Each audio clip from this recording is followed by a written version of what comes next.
Well, happy Black Friday. Many of you probably just getting home from shopping or perhaps getting ready to head out the door. If you are headed out, you will be joining thousands of shoppers who have been up for hours already trying to find the best deals out there. Now, a lot of them are at Coronado Center in Northeast Albuquerque. That's where the stores opened up at midnight. That's earlier than ever. And that's where News 13's David Romero is right now. So, David, what store are you buying? What are the crowds like out there?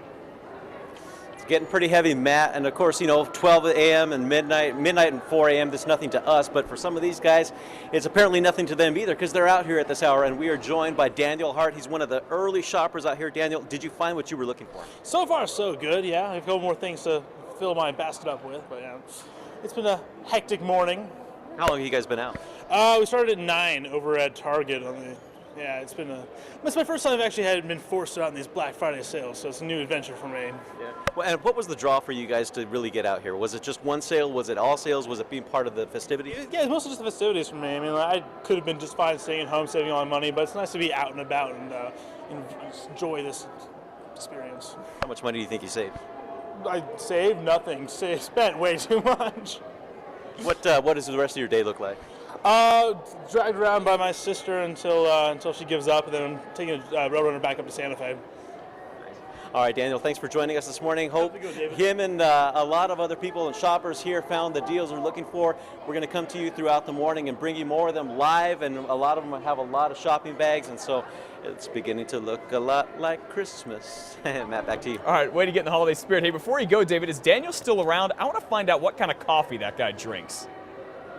You know what? They must be drinking like some really high blend because they already made a beeline down this way. So, but we'll catch them on the next one. How many? Maybe like 5 of those 5-hour energy drinks. All right, thank you, David. Good stuff this morning.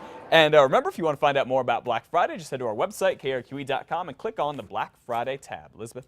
The earliest Black Friday opening was at Walmart, where doors opened up at 8 p.m. yesterday. That actually sparked a lot of controversy, though, across the country.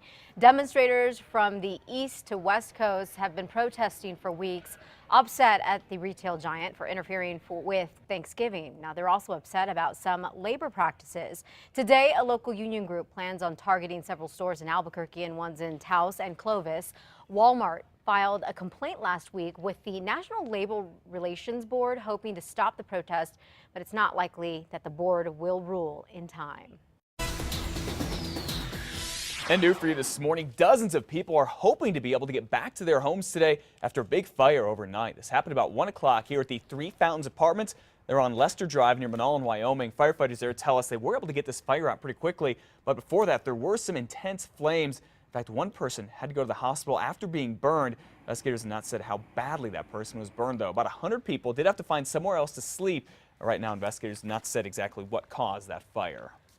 We are now less than a week away from what could be a very controversial vote for Bernalillo County Commissioners, one that is making news not just here in New Mexico, but all over the world.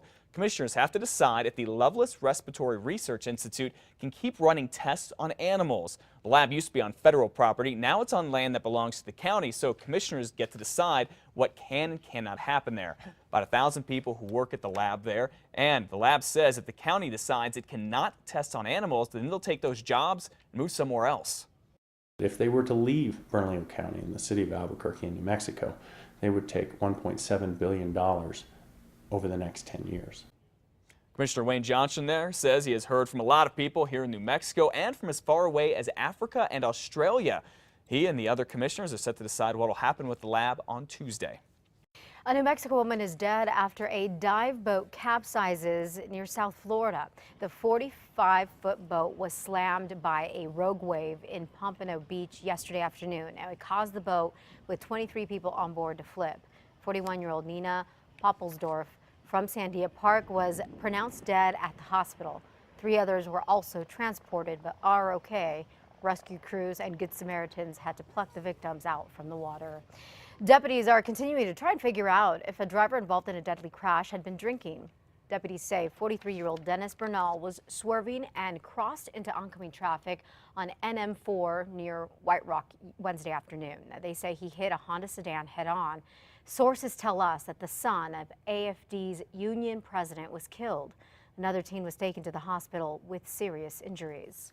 Well, power is back on to everyone in one neighborhood in Northeast Heights here in Albuquerque after an SUV took down a power pole yesterday.